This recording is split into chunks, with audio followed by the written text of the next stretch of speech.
السلام عليكم ورحمة الله وبركاته. إن الحمد لله نحمده ونستعينه ونستغفره ونعوذ بالله من شرور أنفسنا ومن سيئات أعمالنا.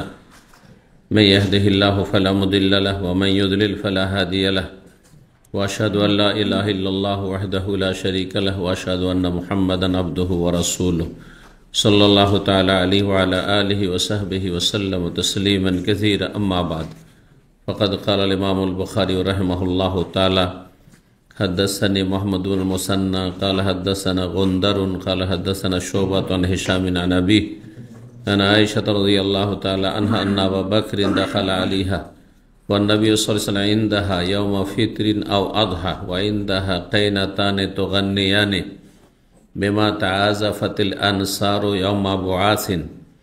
فقال أبو بكر: مزمار الشيطان مرتين.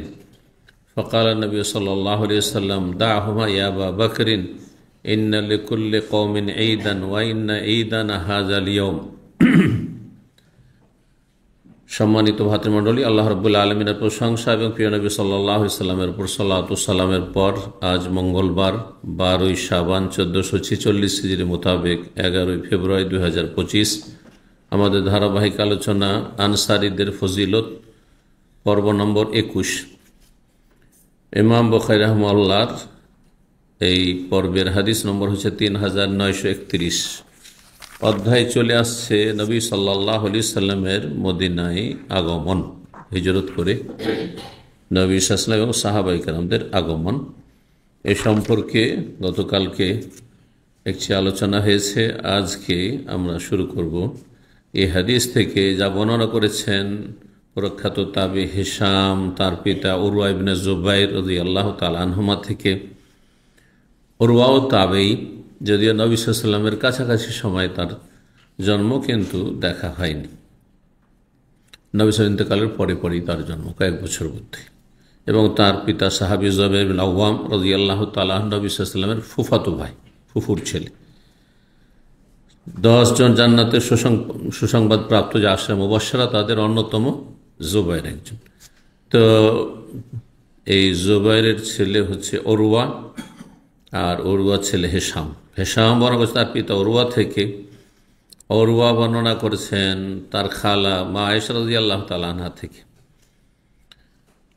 ঘটনা ঈদের দিনের, ঈদুল ফিতর অথবা ঈদুল আজহা ছিল। বলছেন, আন্না আবু বকরিন দাখালা আলাইহা, আবু বকর সিদ্দিক রাদিয়াল্লাহু তাআলা আনহু তার বাড়িতে প্রবেশ করলেন, মেয়ের বাড়িতে, জামাইয়ের বাড়িতে প্রবেশ করলেন। অন্নবী ইনদাহা, সেই সময় নবী সাল্লাল্লাহু আলাইহি ওয়াসাল্লাম মা আয়েশা রাদিয়াল্লাহু তাআলা আনহার ঘরেই ছিলেন। ইয়াউমা ফিতরিন আও আদহা, সেই দিনটি হয় ঈদুল ফিতরের দিন ছিল অথবা ঈদুল আজহার দিন ছিল। তাহলে বর্ণনাকারীর সন্দেহ হয়েছে, একটা ঈদ ছিল। ঈদের দিন হচ্ছে খুশির দিন, আনন্দের দিন, কিন্তু আনন্দগুলি জায়েজ হইতে হবে, নাজায়েজ চলবে না। কারণ শরীয়তে প্রত্যেকটি ক্ষেত্রে একটি সীমানা, হুদুদ রয়েছে, সীমানা অতিক্রম করা যাবে না। জি, শরীয়তের সীমানায় থেকে আপনি আনন্দ ফুর্তি করেন, হ্যাঁ, হাসি খুশি করেন, পরিবার নিয়ে আপনি বিনোদন করেন, জায়েজ বিনোদন। ওয়াইন্দাহ কাইনাতান, সেই সময় মা আয়েশা রাদিয়াল্লাহু তাআলা আনহার ঘরে দুটি নাবালিকা মেয়ে ছিল, নাবালিকা দুটি মেয়ে ছিল। অন্য রিওয়ায়াতে জারিয়াতান রয়েছে, স্পষ্ট শব্দ রয়েছে। তো একটি হাদিস আরেকটি হাদিসের ব্যাখ্যা করে। আর জারিয়া বলা হয় নাবালিকা মেয়েকে, গোলাম বলা হয় বালক, নাবালক ছেলেকে, আর জারিয়া বলা হয় নাবালিকা মেয়েকে, যে সাবালিকা হয়নি। তো এ বিষয়টি মনে রাখতে হবে, কারণ ইসলামে সাবালিকা মেয়েদের গীত অথবা সঙ্গীত পাঠ করবে আর পুরুষরা শুনবে, এটা জায়েজ নয়। কিন্তু নাবালিকা যদি গীত পাঠ করে, জায়েজ আছে। বিয়ের দিনে, ঈদের দিনে নাবালিকারা, আর এই গীতগুলি যেন অশ্লীল না হয়। গীতের সেই ক্ষেত্রে একটা সীমারেখা আছে শরীয়তের। কারণ আমাদের সমাজে যেগুলো বিয়ে শাদীতে গীত পড়া হয়, এক তো সাবালিকা মহিলারা পড়ে, যেটা হারাম। দ্বিতীয় হচ্ছে একেবারে অশ্লীল অর্থ, যারা বুঝেন বা বোঝার চেষ্টা করবেন, অনেকে তো বুঝে না, শুধু মহিলাদের সুর শুনতে ভালো লাগছে ব্যাস। কিন্তু যদি বুঝে দেখেন, একেবারে খুবই নোংরা, সেগুলি নোংরা ভাষা, আর মেয়ের মা সম্পর্কে, ছেলের মা সম্পর্কে, আর এই সম্পর্কে সেই সম্পর্কে নোংরামি শেষ নেই, ফাহেসা। আর ইসলামে ফাহেসাকে, অশ্লীলতা, অশ্লীল কথা কাজকে হারাম করা হয়েছে, যেগুলি মানুষের যৌন সুরসুরি দেয়, যৌন উত্তেজনা যাতে তৈরি হয়, এইরকম কার্যক্রম হারাম শরীয়তে। তারপর নোংরা ভাষা বলা হারাম, নোংরা কথা, নোংরা কাজ হারাম। জি, তো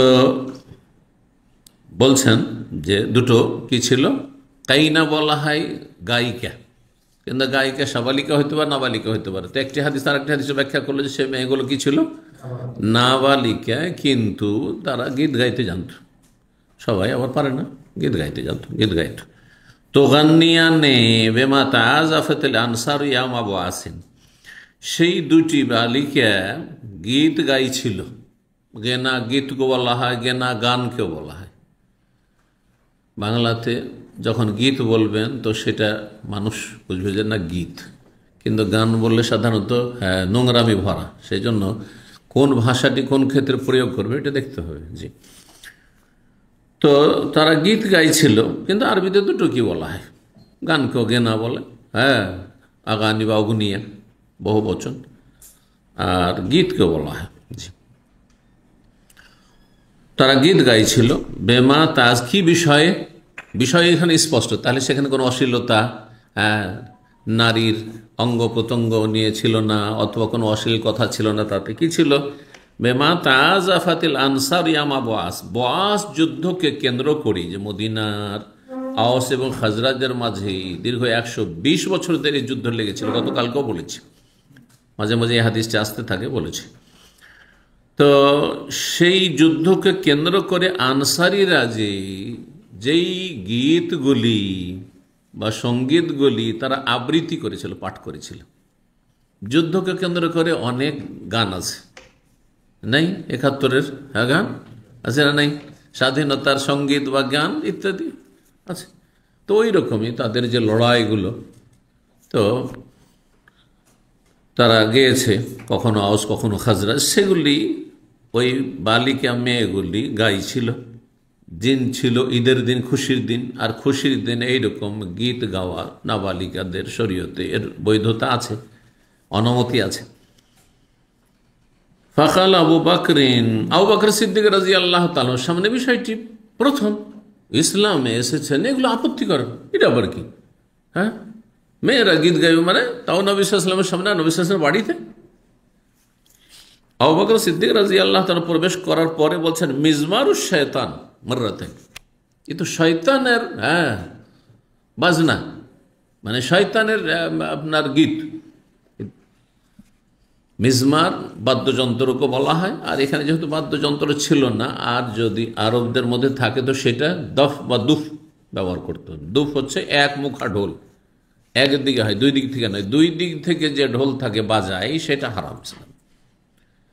কিন্তু বিয়ে শাদিতে ঈদের দিনে যদি গঠনমূলক কোনো সঙ্গীত কেউ পাঠ করে বা আপনার কোনো ছড়া পাঠ করে, আর তাতে যদি এক মুখা যে ঢোল রয়েছে দফ বা দুফ বাজায়, তো জায়েজ আছে। আরবদের মধ্যে বিয়ে শাদিতে দুফ বাজানো আছে,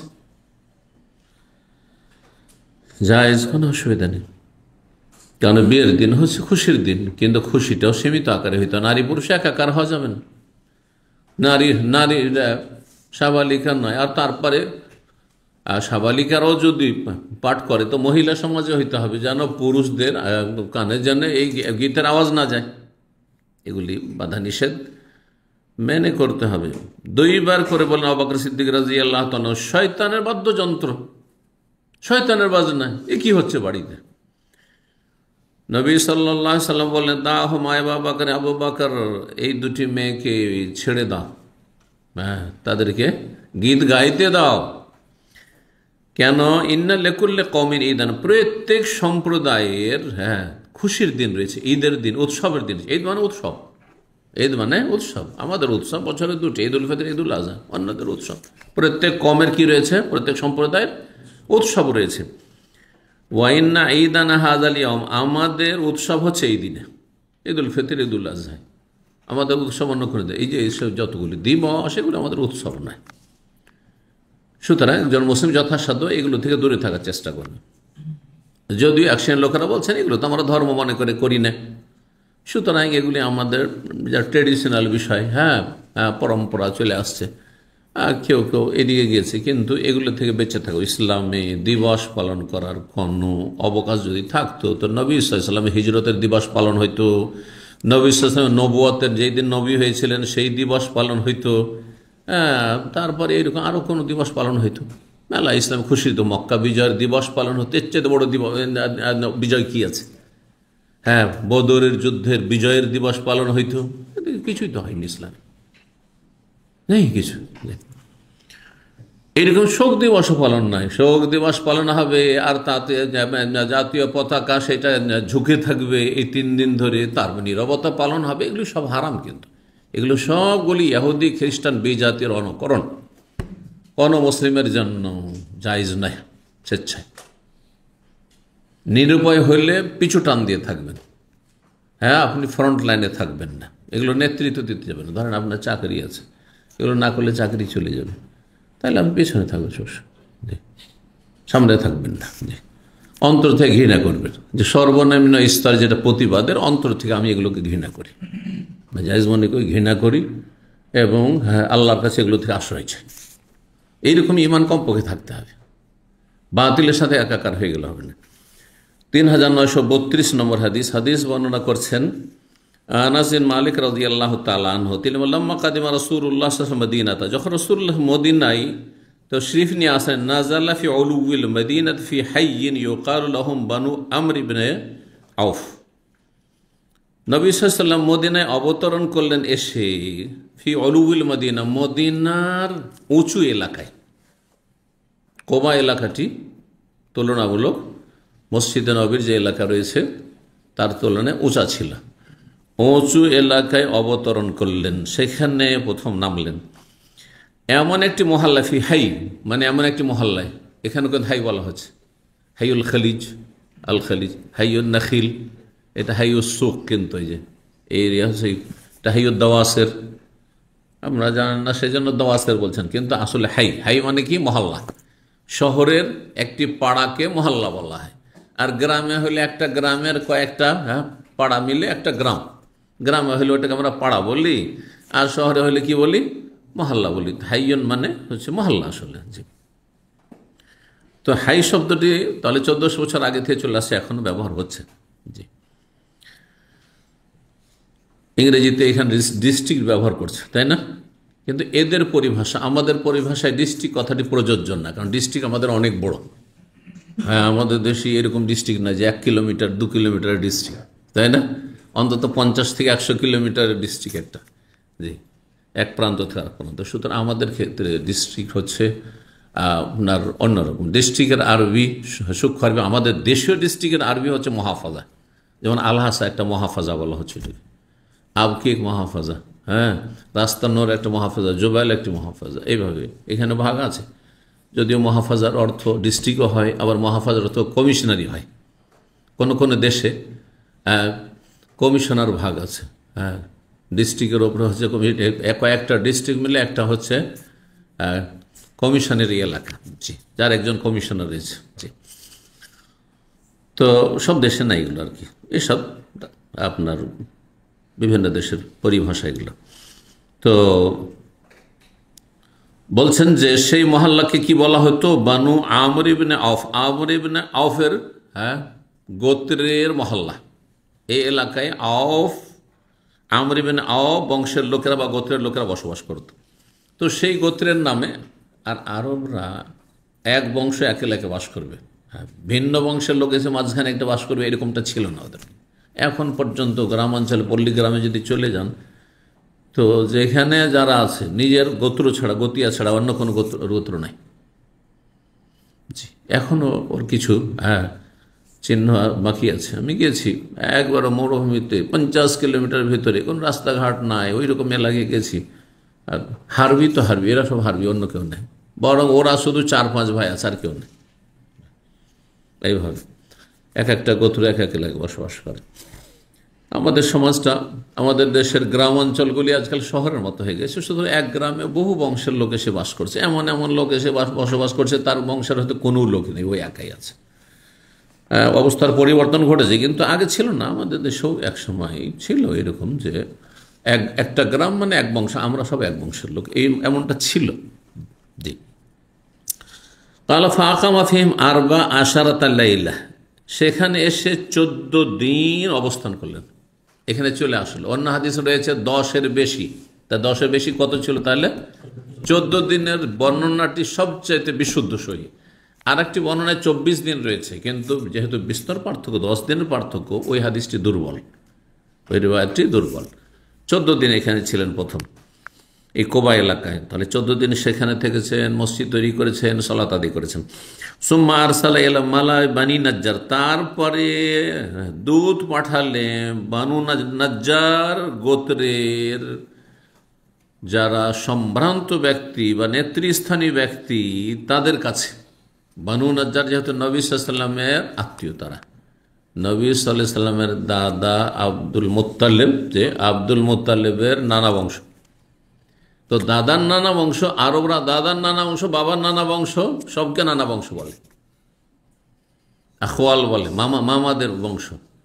আমাদের সমাজে কি, হ্যাঁ, আমার মামা বংশটা শুধু আমার মামা বংশ, আমার বাপের মামা বংশ, মামাতো ভাইরা, ওরাকে চাচা বলছি, ঠিক না? কিন্তু আরবি ভাষায় সেটা নয়। ওপর যত যাবে, যেহেতু আপনার ওপরে যত আছে, দাদা, দাদার দাদা, দাদার দাদার দাদা, সবগুলি বাপ আপনার। কোরআনের ভাষায়, হাদিসের ভাষায় আবা, পূর্বপুরুষ, বাপ, সবাই বাপ। কিন্তু এই জন্য আদম বাপ। আদম কি করে আমাদের বাপ হইল? এই জন্য বাপ হলো যে সমস্ত বাপের বাপ হচ্ছেন আদম আলাইহিস সালাম। জি।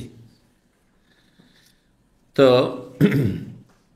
এইরকমই ওপরে যারাই যাবে, মায়ের বংশে, মায়ের নানা বংশ আমার নানা বংশ, হ্যাঁ, আমার নানির নানা বংশ, মামা বংশ, ওরাও আমাদের মামা বংশ, নানা বংশ। এটা হচ্ছে ইসলামের ভাষা। কিন্তু তো ওই অর্থে নবী সাল্লাল্লাহু আলাইহি ওয়াসাল্লামের মামা বংশ বলা হয়েছে, যে নবী সাল্লাল্লাহু আলাইহি ওয়াসাল্লাম মামা বংশের বাড়িতে আমেনা বেড়াতে এসেছিলেন, আর তারপরে ওখান থেকে যাচ্ছিলেন, পথে মধ্যে গিয়ে ইন্তেকাল হয়ে গেল। তখন নবী সাল্লাল্লাহু আলাইহি ওয়াসাল্লামের বয়স হচ্ছে মাত্র 1 বছর।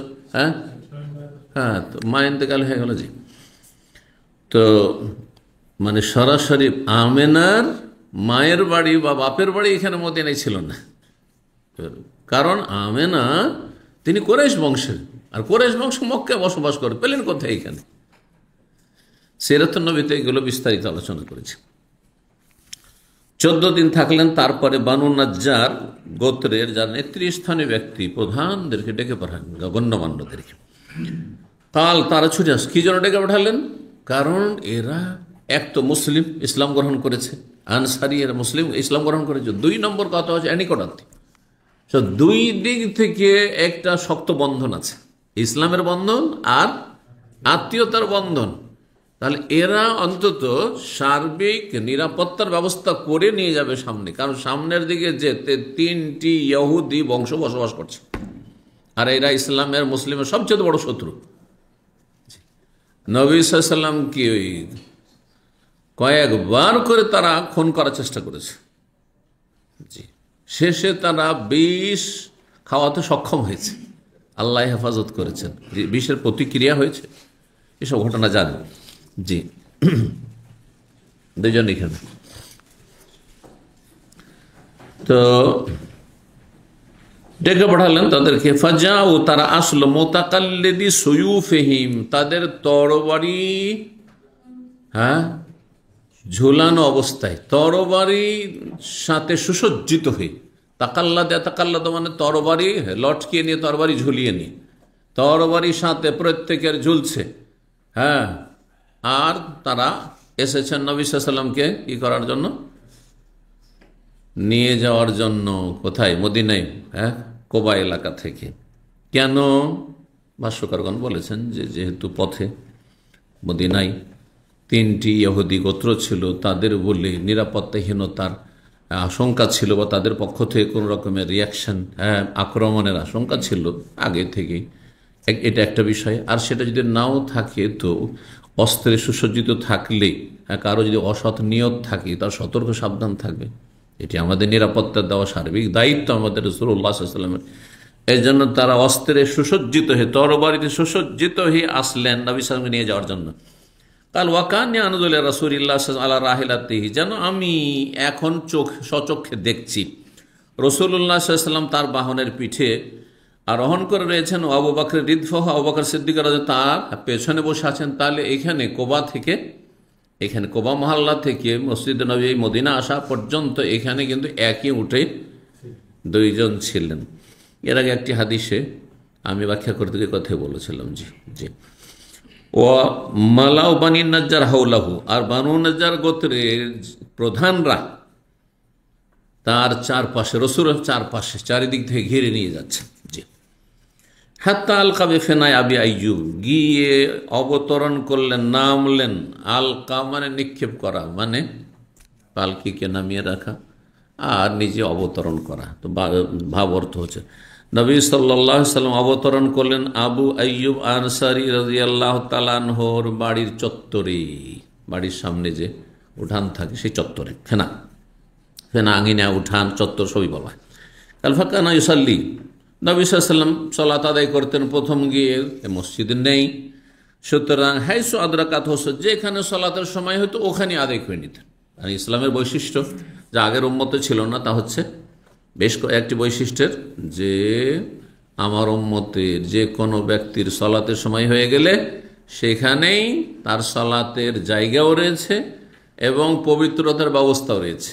মাটি আছে, পানি নেই, মাটিতে তেমন করতে পারবে, এটি বৈশিষ্ট্য এই উম্মতের। আর যে কোনো জায়গায় সালাত পড়তে পারবে। আগের উম্মতের লোকদের জন্য ইবাদতবন্দি করতে হলে উপাসনালয়ে যেতে হবে। জি। ওয়াইসাল্লিহি মারাবিজুল গানাম, এবং রাসূলুল্লাহ এমনকি ছাগলের বাথানেও সালাত আদায় করতেন। আমরা ছাগল বাঁধার জায়গায় ছাগলের বাথান বা ছাগলের বেড়া, খোয়াড়, কি বলেন, যে এটা বলেন, বুঝলেই হইল। কাল সুম্মা ইন্নাহু আমারা বিবিনাল মাস, তারপরে মসজিদ নির্মাণ নির্দেশ দিলেন। ফারসা ইলা মালাই বানি নাজ্জার, জায়গা লাগবে, বানু নাজ্জার গোত্রের প্রধানদের কাছে দূত পাঠালেন। ফাজাও, তারা আসলো, তারা কাছের। কারিয়া বানি নাজ্জার, হে বানু নাজ্জারের লোকেরা, সামেনু নিবে হায়ে, তোমাদের এই বাগানটি মূল্যের বিনিময়ে তোমরা আমাকে দিয়ে দাও। সামান মানে মূল্য, টাকা পয়সা নাও। আর তোমাদের এই জমিটা, যে জায়গাটা আছে, এই বানু নাজ্জার গোত্রের দুইজন ইয়েতিম তার মালিক ছিল, এর আগে হাদিসটি গিয়েছে। তোমরা পয়সা নিয়ে জায়গাটি, তোমাদের এই বাগানটি, হায়েত মানে আসলে দেয়াল, প্রাচীর। বাগানকে হায়েত কেন বলা হয়? কারণ প্রাচীন যুগে বাগান প্রাচীর দিয়ে ঘেরা থাকতো, বাগান প্রাচীর দিয়ে ঘেরা থাকতো, সেই জন্য। এখনো ফার্মগুলো আরব দেশে সব কেন ঘেরা আছে, তাই না? আমাদের দেশে বাগান বললে বুঝতে পারেন, কারণ আমাদের দেশে আমরা আম বাগান এলাকার লোক, চারিদিকে আম বাগান, কিন্তু সব খোলা। কিন্তু এখানে যে কোনো বাগান, খেজুর বাগান হোক আর কিশমিশ বাগান হোক আর এমনি কোনো ফার্ম হোক, এমনকি আম বাগান আমি যে জানে দেখেছি, আম বাগানে গিয়েছি, আম বাগান চারিদিক থেকে সব বন্ধ। হ্যাঁ, দরজা যেই সময় খোলা সেই সময় ঢুকতে পারেন, দরজা দিয়ে ঢুকতে হবে, যেখানে সেখান দিয়ে ঢুকতে পারবেন না, আর যে কেউ ঢুকতে পারবেন না বলছেন। তো হায়েত মানে বললাম যে হায়েত মানে আসল শাব্দিক অর্থ হচ্ছে দেয়াল, হ্যাঁ, প্রাচীর। কিন্তু বাগান, এখানে অর্থ কি রয়েছে? তোমাদের বাগানের জায়গাটি দিয়ে দাও, এখানে তোমাদের দেয়াল দিয়ে দাও, প্রাচীরটা দিয়ে। প্রাচীর কিনবেন না ইসলাম নাকি? না, বাগানের জায়গাটি, যেখানে কয়েকটা খেজুর গাছ ছিল আর ভগ্নাবশেষ ছিল সেখানে। তো এই জন্য বলা হয় যে তখনকার বাগানগুলি কি দেয়াল দিয়ে ঘেরা থাকতো, সেই জন্য এটি দিয়ে দাও। ফাকালু, তারা বলে, লা ওয়াল্লাহ, না না, আল্লাহর কসম করে বলছে আমরা, লা নাতুলুবু সামানু ইল্লা ইলাল্লাহ তাআলা, আমরা এর মূল্য আল্লাহ ছাড়া কারো কাছে নেব না, রবের কাছে এর মূল্য নেব, প্রতিদান নেব। কাল ফাকানা ফিহি মা আকুলু লাকুম কানাত ফি কুবুর মুশরিকিন, বলছেন বর্ণনাকারীকে আনাস ইবনে মালিক, সেই জায়গায় ছিল যা তোমাদেরকে বলছি আমি সচক্ষে দেখেছি। কি? কানাত ফি কবর, মুশরিকদের কিছু কবর ছিল, পুরাতন কবর ছিল।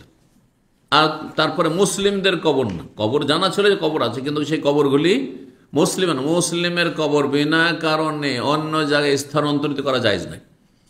কবরওয়ালার স্বার্থে, কবরবাসীর স্বার্থে, কবরে যে দাফন আছে তার স্বার্থে, কবরস্থানের স্বার্থে কবরকে স্থানান্তরিত করতে পারবেন। এই মাসলা জানেন রাখেন, জানি এই মাসলা অনেকে জিজ্ঞাসা করেন। বাড়ির পাশেই নিজের পারিবারিক করে কবরস্থান দিয়ে দিয়েছে, তারপরে সে ভিটে মাটি হয়ে গেছে, আর তারপর অনেক মূল্য হয়ে গেছে, বা শহরের জায়গা, একটু জায়গা সামান্য 1 হাত 2 হাত জায়গার দাম হচ্ছে কোটি কোটি টাকা। তখন লোভ আর সামলাতে পারছে না। তাদের ছেলেরা যারা কবরস্থান হিসাবে দিয়েছে বা কবর দাফন করার অনুমতি দিয়েছে, তখন বলছে যে এই কবরটাকে আমরা সরিয়ে দিতে চাইছি, আর এখানে আমরা বাড়ি করতে চাইছি, এর ওপর আমরা সিঁড়ি তৈরি করতে চাইছি। হারাম, জায়েজ না, কারণ আপনার স্বার্থে করছেন।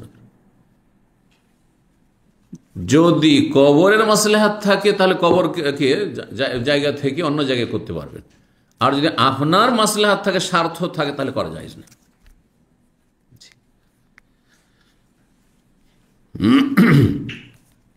সেখানে কিছু মুশরিকদের কবর ছিল, মুসলিমের কবর ছিল না। আর মুশরিকের সম্মান ওই রকম নেই যেই সম্মান রয়েছে একজন মুসলিমের মৃতদেহের। এটা একটা কারণ যে সেগুলোকে কি করা হয়েছিল, উঠিয়ে ফেলে দেওয়া হলো অন্য জায়গায় বা স্থানান্তরিত করে দেওয়া। ওয়াকানা ফিহি খারিব, আর সেখানে কিছু ভগ্নাবশেষ ছিল, ভাঙাচোরা ঘর বাড়ি। খারিব, খারাপ থেকে, খারাপ মানে কি? খারাপ মানে খারাপ, শব্দটি বাংলা বলছি এমন। খারাপ মানে খারাপ, আমরা খারাপ প দিয়ে বলি, আর আরবি হচ্ছে খারাপ, বোঝা গেছে ব দিয়ে, পার্থক্য এইটুকু। বিরান হয়ে যাওয়া, অনাবাদ হয়ে যাওয়া। তো যেগুলো বিরান হয়ে গেছে, অনাবাদ হয়ে গেছে, বাড়িঘর এক সময় ছিল, একেবারে সমতল হয়ে যায় না, কিছু ভগ্নাবশেষ থাকে, দেখি শত শত বছর চল, তারপরে এখানে একটা ঘরের মতো উঁচা হয়ে আছে, এই আছে, সেই আছে। তো খারেব মানে ভগ্নাবশেষ। ওয়াকানা ফিহি নাখলুন, সেখানে কয়েকটি খেজুরের গাছও ছিল। জি, ফামারা রাসূল বিকবরিল মুশরিক, রাসূলুল্লাহ সাল্লাল্লাহু আলাইহি ওয়াসাল্লাম মুশরিকদের কবরগুলি সম্পর্কে নির্দেশ দিয়ে ফানবের সাথে সেগুলোকে উঠিয়ে ফেলে দেওয়া হলো। অবিল খিরাবে, যেহেতু কবরগুলি অনেক পুরাতন ছিল আর মুশরিকদের ছিল। আর ভগ্নাবশেষ সম্পর্কে নির্দেশ ফাসুয়াত, সেটাকে সমতল করে দেওয়া হলো, কারণ সেখানে মসজিদ নির্মাণ করলে সমতল করতে হবে। অবিন নাখলে, খেজুরগুলি সম্পর্কে নির্দেশ দিলে খেজুরের গাছ সম্পর্কে ফাকতিয়া, সেগুলি কেটে ফেলা হলো। তাহলে ফাসাফুন নাখলা, তার খেজুরের গাছের কাণ্ডগুলিকে সারি লাগিয়ে দিলেন কিবলাতাল মসজিদের কিবলার দিকে রেখে দিলেন। এটা অর্থ প্রসিদ্ধ অর্থ, যে খেজুর গাছগুলি কেটে কেটে সামনের দিকে পালা লাগিয়ে দিলেন, সারি লাগিয়ে। কিন্তু বাংলা অনুবাদক লিখেছে, আমি কোনো আরবি সাহায্য পাইনি, এভাবে বুঝেছে, হতে পারে কেউ লিখতেও পারে, যে ফাসাফু নাখলা, খেজুরের গাছের কাণ্ডগুলিকে মসজিদের কিবলার দিকে খাম্বা হিসাবে বা খুঁটি হিসাবে কি করে দিলেন, দাঁড় করে দিলেন, স্থাপিত করলেন। তাহলে অর্থটা অন্যদিকে চলে, তাই না? এক হচ্ছে গাছগুলো কেটে ফেলে রাখা কিবলার দিকে, আরেকটি হচ্ছে কিবলার দিকে কি করা, সেই গাছের কাণ্ড, খেজুরের কাণ্ডগুলিকে আপনার খুঁটি হিসাবে ব্যবহার করা। এক চালা যে ঘরগুলি হয়, সেই এক চালা ঘরে খুঁটি আছে একদিকে, আর তারপরে চালা নামিয়ে দেওয়া হয়েছে। চারিদিকে খুঁটি লাগে, কিন্তু একদিকে যেই দিকটা আপনার মজবুত খুঁটি লাগে, তো হয়তো এরকম করা হয়েছে, এটা বুঝাতে চেয়েছে তারা। তাহলে ফাজালু ইজাদাতাইহি হিজারাতান, তারপরে মসজিদ নববীর দরজা একটি, সেই দরজার যে চৌকাঠ বুঝেন তো, চৌ মানে চার, আর কাঠ মানে কাঠ, চারদিকে কাঠ থাকে। কোথায় থাকে? এই যে দরজার চারিদিকে কি আছে, কাঠ আছে, এটা না হচ্ছে চৌকাঠ। চারিদিকে রাস্তা গেছে, আমরা বলি চৌরাস্তা। জি, এখান থেকে, তো এই শব্দটি এখান থেকে এসেছে। কিন্তু এজাদা, দুই দিকে, বিশেষ করে দুই দিকে কাঠ, ওপরে আছে নিচে আছে, কিন্তু দুই দিকে অবশ্যই লাগবে, দরজা সেট করার জন্য। তো বলছেন ওয়াজালু ইজাদাতাইহি, এই মসজিদ নববীর দরজার দুটি চৌকাঠ পাথরের নির্মাণ করলেন। তাহলে সেই চৌকাঠটি কিসের ছিল? কাঠ ছিল না, পাথর ছিল। কালা জালু ইয়ানকুলুনা যাকা সাখরা, আর তারপরে সাহাবায়ে কেরামগণ রাসূলুল্লাহ সাল্লাল্লাহু আলাইহি ওয়াসাল্লাম পাথর নিয়ে এসে মসজিদ নববী নির্মাণ শুরু করলেন। পাথর নিয়ে আসতে, নাকাল ইয়ানকুলু মানে এক জায়গাতে আরেক জায়গায় নিয়ে আসা, পাথর নিয়ে আসতে লাগলেন। ওহম ইয়ারতাজিজুনা, তারা কবিতা আবৃত্তি করছিলেন, ছন্দযুক্ত কবিতা পড়ছে, রজ, কবিতার বিভিন্ন প্রকরণ রয়েছে, তার মধ্যে এক ধরনের কবিতা হচ্ছে রজজ।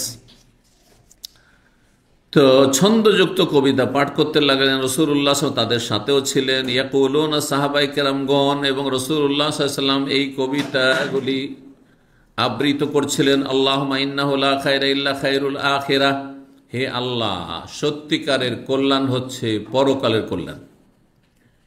ফানসরিল আনসার ওয়াল মুহাজিরা, সুতরাং আনসার এবং মুহাজিরিনদের তুমি সাহায্য করো। অন্য রিওয়ায়াতে রয়েছে ফাগফিরিল আনসারা ওয়াল মুহাজিরা, মুহাজির আনসারদের ক্ষমা করো। আর এক রিওয়ায়াতে রয়েছে ফারহামিল আনহা আনসার ওয়াল মুহাজিরা, আনসার এবং মুহাজিরিনদের রহম করো। তাহলে বিভিন্নভাবে তারা এই কবিতাগুলি পাঠ করেছেন। 47 নম্বর অধ্যায় বলছেন বাবু ইকামাতিল মুহাজির বে মাক্কাতা বাদা কাযায়ে নুসুকিহি। এই অধ্যায় হচ্ছে মুহাজির ব্যক্তির মক্কায় অবস্থান করা হজ উমরা সমাপ্ত করার পরে কতদিন থাকতে পারবে। মুহাজির ব্যক্তি মানে মক্কা থেকে যেই ব্যক্তি হিজরত করেছেন মদিনার উদ্দেশ্যে, মুহাজিরিন সবচাইতে উত্তম হিজরত ছিল সেই হিজরত। এখনো কিয়ামত পর্যন্ত হিজরত আছে, থাকবে। নবী সাল্লাল্লাহু আলাইহি ওয়াসাল্লাম একটি হাদিস, লা তানকাতিল হিজরাতু মা কুতিলাল আদু, যতদিন পর্যন্ত জমিনে শত্রুর বিরুদ্ধে লড়াই চলতে থাকবে, সংগ্রাম চলতে থাকবে, মানে শত্রু আল্লাহর জমিনে থাকবে, সারা বিশ্ব মুমিন মুসলিম হয়ে যাবে না যতদিন, ততদিন পর্যন্ত হিজরত বন্ধ হবে না। কারণ প্রতিকূল অবস্থা কোনো এলাকায় থাকবে যেখানে মুসলিমদের জন্য বসবাস করা কঠিন হয়ে যাবে, মুসলিমদের সেখানে ইমান ইসলাম নিয়ে বেঁচে থাকা মুশকিল হয়ে যাবে, বা সেখানে ইসলাম চর্চা করা মুশকিল হয়ে যাবে, ইসলামী শিক্ষার ব্যবস্থা নেই, সেখানে জুমা জামাতের সুব্যবস্থা নেই। যেমন অনেক দেশ আছে যেখানে এক শ্রেণীর মুসলিমরা শুধু দুনিয়ার জন্য চলে যাচ্ছে, অথচ সেখানে জুমা জামাতের ব্যবস্থা নেই। এমন জায়গায় বসবাস করা যায় নয়। অমুসলিম দেশে বসবাস করা যাবে নিরুপায় হলে, কারণ মুসলিমদের, সারা বিশ্বের মুসলিমদের কেউ জায়গা দিতে পারবে না, বর্তমান পরিস্থিতিতে জায়গা দেবেও না, আর দেওয়ার সুযোগও নাই। সুতরাং অমুসলিম দেশে যাদের জন্ম হয়েছে অথবা যারা থাকতে বাধ্য হয়ে গেছে তাদের সামনে উত্তম বিকল্প কিছু নেই, অমুসলিম দেশে বসবাস করতে হবে। কিন্তু এই শর্ত অবশ্যই থাকতে হবে যে সেখানে জুমা জামাত করতে পারছে। ফুকাহা কেরামগণ এই ভাষাটি ব্যবহার করেছেন, জুমা জামাত, বুঝলেন? মানে সপ্তাহে একটা জুমা পড়তে পারছেন, তাতে কোনো বাধা নেই। আর 5 ওয়াক্ত জামাতে মানে মসজিদের আজান শুনছেন আর জামাতে যেতে পারছেন। আপনি 10 কিলোমিটার ধরে মসজিদ আছে, শুধু জুমায় যান আপনি, জায়েজ নয় বাস করা। শয়তান এইসব এলাকা ইস্তাহওয়াজ আলাইহিম শয়তান, হাদিস রয়েছে, শয়তান ছেয়ে যাবে সব জায়গায় যেখানে আজান একামত কিছু শুনতে পারেন না আপনি, জামাতে হাজির হতে পারেন না আপনি, জি, অথচ আপনি সুস্থ, আপনার জামাতে যেতে কোনো বাধা নেই, আপনি পুরুষ মানুষ, জি। আল্লাহ হেফাজত করুন। মুহাজির, সত্যিকারের মুহাজির এবং সবচেয়ে শ্রেষ্ঠ মুহাজিরিন হচ্ছেন মক্কা থেকে যারা মদিনায় হিজরত করেছেন আল্লাহর দ্বীনের জন্য, কালিমাকে উঁচা করার জন্য এবং রাসূলুল্লাহ সাল্লাল্লাহু আলাইহি ওয়াসাল্লামের সাথ দেওয়ার জন্য। রাসূলুল্লাহ সাল্লাল্লাহু আলাইহি ওয়াসাল্লাম সবচেয়ে বড় মুহাজির, আর তারপরে সাহাবায়ে কেরামগণ রিজওয়ানুল্লাহি তাআলা আলাইহিম আজমাইন মুহাজিরিন। মুহাজিরদের শরীয়তের বিধান ছিল যে মক্কা বিজয় হওয়ার পরেও তারা মাতৃভূমিতে ফিরে যেতে পারবে না। আপনারা অনেকে জানেন না, না? মক্কা বিজয় হয়ে গেল, ইসলামিক স্টেট হয়ে গেল, মক্কা মদিনার সমান হয়ে গেল, ঠিক না? যেমন এখন আছে, ওই 8ম হিজরি থেকে আজ পর্যন্ত আছি আলহামদুলিল্লাহ, যেমন মক্কা তেমন মদিনা। অন্যদের জন্য কিন্তু মক্কা থেকে যারা হিজরত করে একবার চলে এসেছেন, যেমন আবু বকর হিজরত করে চলে এসেছেন, ইবনে মাসউদ হিজরত করে চলে এসেছেন, আর তারপরে অন্য সাহাবাইকে হিজরত করে চলে এসেছেন। হ্যাঁ, যদি তারা মনে করেন যে আর মদিনায় থাকবো না, চলে মক্কায় থাকতে লাগে, যাই ছিল না, হারাম ছিল, জি। মক্কা বিজয়ের পরে যখন সমান সমান হয়ে গেছে মক্কা মদিনায়, 2 জায়গায় ইসলাম পালন একই রকম, 2 জায়গায় অনুকূল পরিবেশ ইসলামের জন্য, তারপরে তাদের জন্য হারাম ছিল। কিন্তু কোনো ছাড় আছে কিনা যে 1-2 দিন থাকতে পারবো? শরীয়তের বিধান হচ্ছে তুমি হজে যেতে পারবে, যে কয়দিন হজে লাগে আর উমরায় যেতে পারবে যেটুকু সময় উমরায় লাগে, আর হজ উমরা শেষ করার পরে তুমি 3 দিন থাকতে পারবে, এর বেশি 4 দিন করতে পারবে না। 4 দিন করলে হারাম কাজ করবে। এই মাসলাটি এখানে এই হাদিসে আসছে। এই অধ্যায় ইমাম বুখারী এই জন্য নিয়ে এসেছেন। বাবু ইকামাতিল মুহাজির, এই অধ্যায় হচ্ছে মুহাজির ব্যক্তির অবস্থান করা, মুকিম হওয়া, এখান থেকে ইকামত থেকে অবস্থান করা মক্কায়, বাদা কাজায় নসুকিহি, হজ সম্পন্ন করার পরে বা উমরা সম্পন্ন করার পরে। কেন 3 দিন? এই জন্য 3 দিন পর্যন্ত মুসাফির। 3 দিন পর্যন্ত আপনি কি মক্কা আছি, কিন্তু আমি মুকিম হইনি, মুসাফির আছি।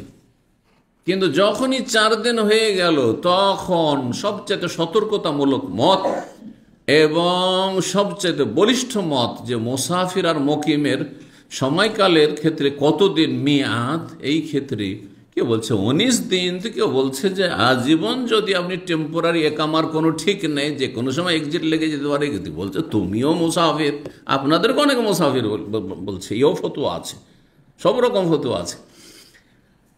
আর কেউ বলছে যে 15 দিন, যেমন হানাফি মাযহাব বলছে 15 দিন হাদিস যায়ীফ।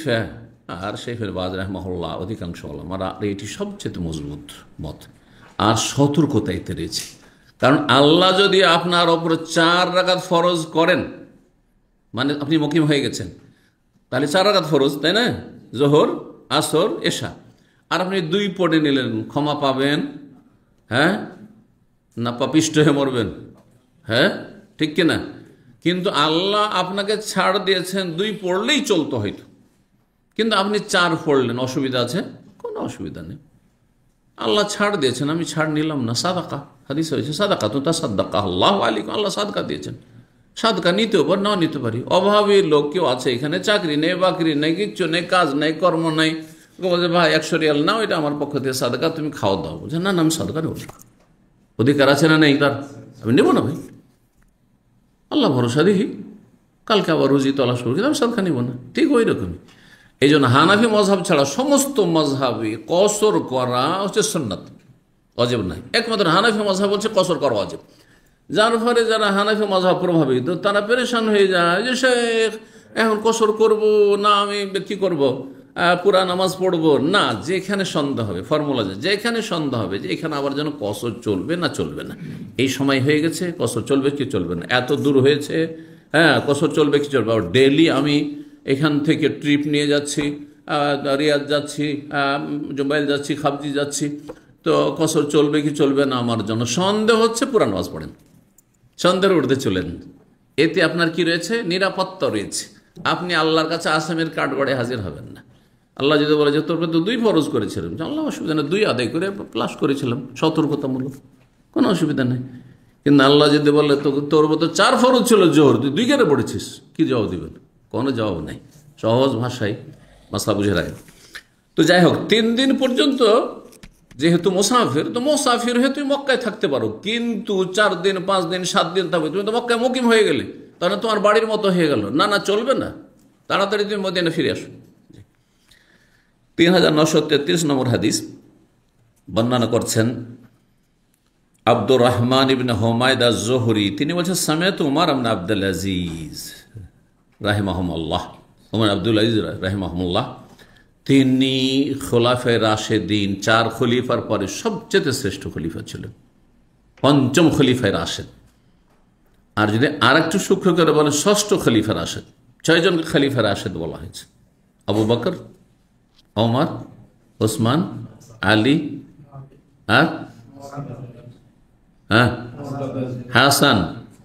5 নম্বর, 6 মাস মাত্র।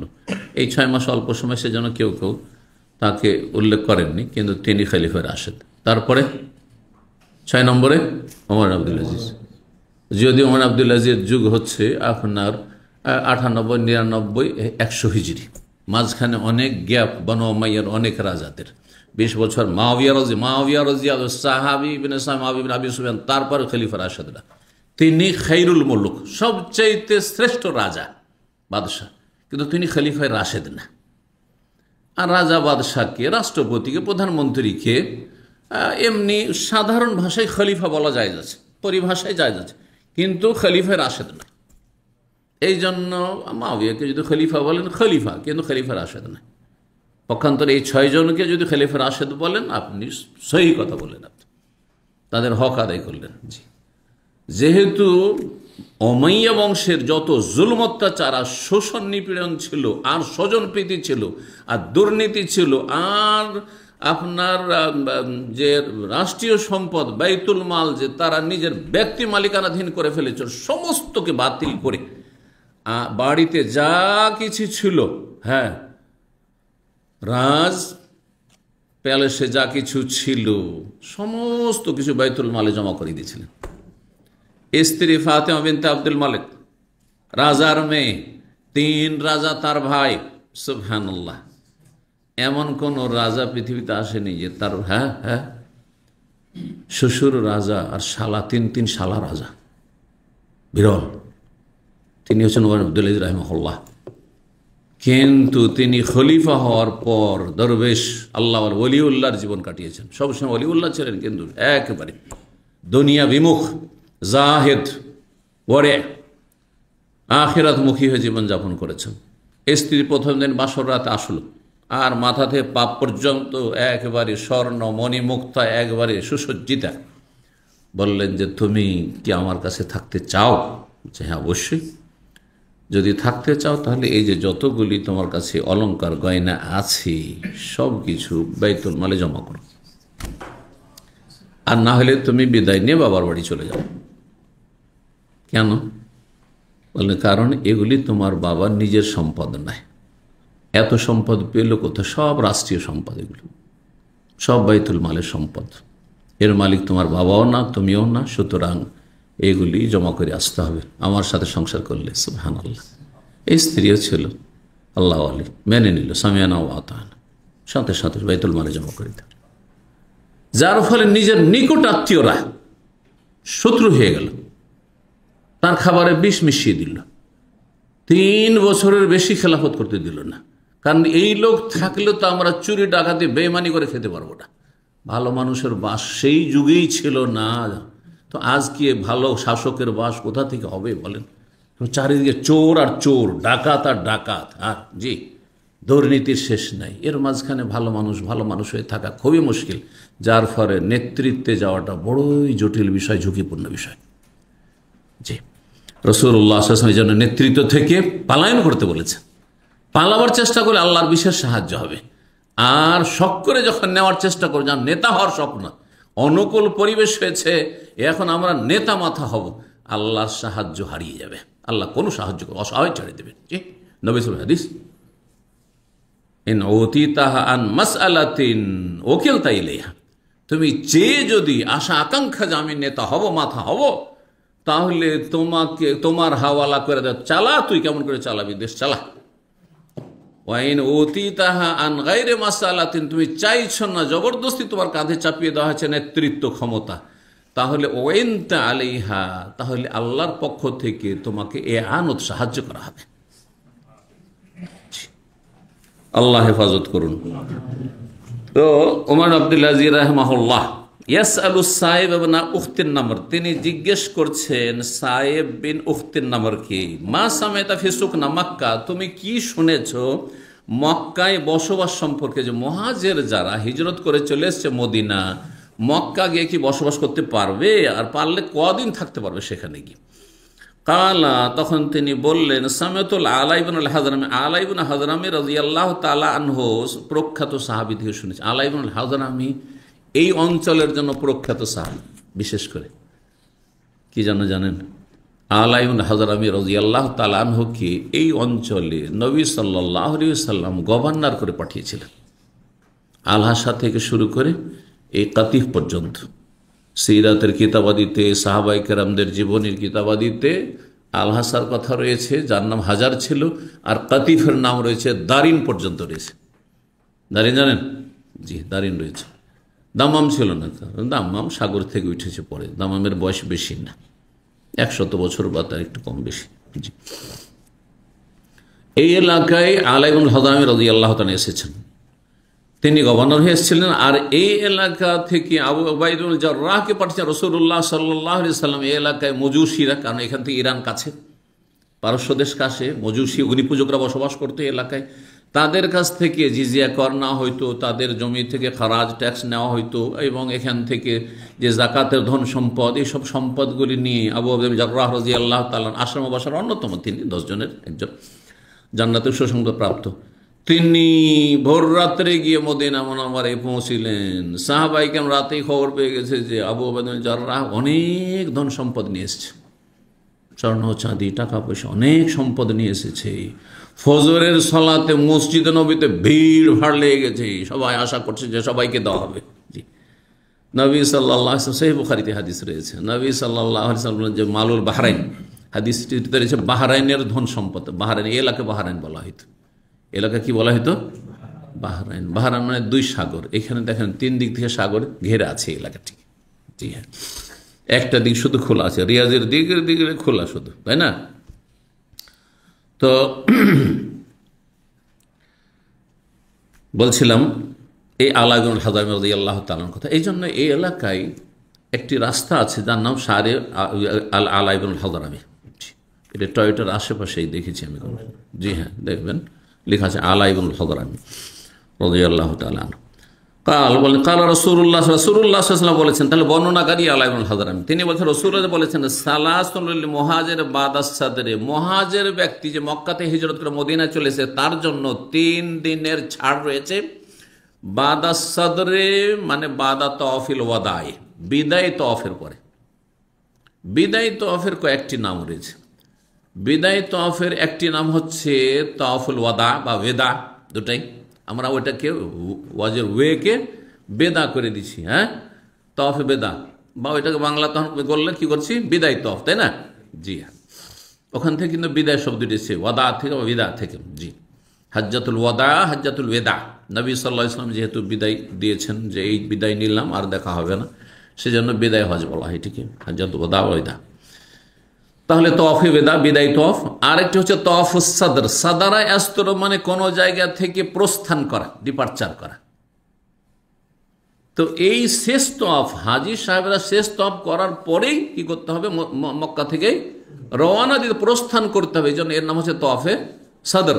জি, আর এই তওয়াফের আরেকটি নাম হচ্ছে তওয়াফে আখিরিল আহদ, কারণ একটি হাদিস রয়েছে লা ইয়ানফারান্না আহাদুকুম মিন হাযাল বাইতি, এই মক্কায় যারা হজে আসবে হাজী সাহেবরা কেউ যেন এখান থেকে চলে না যায়, হাত্তা ইয়াকুনা আখিরা আহদিহিম বিল বাইত, যতক্ষণ পর্যন্ত তার শেষ সাক্ষাৎ না হয় বাইতুল্লাহর সাথে, মানে শেষ তওয়াফ করতে হবে।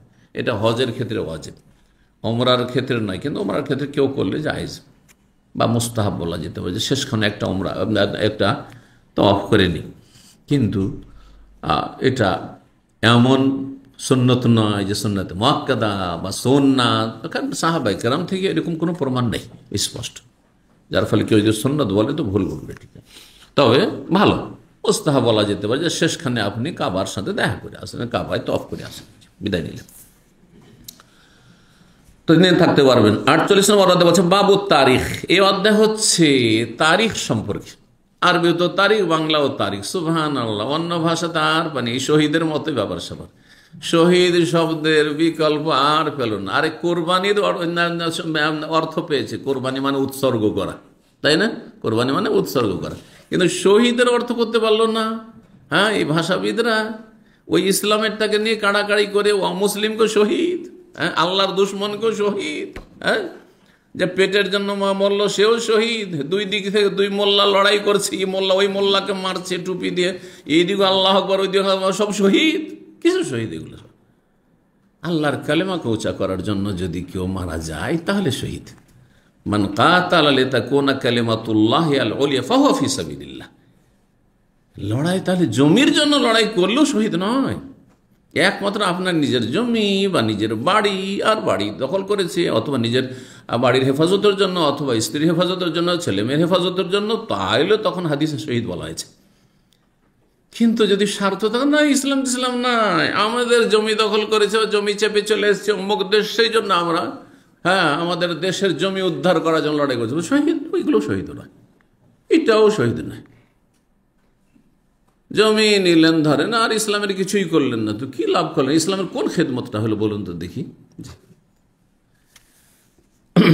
তো তারিখ ওই রকমই তারিখ।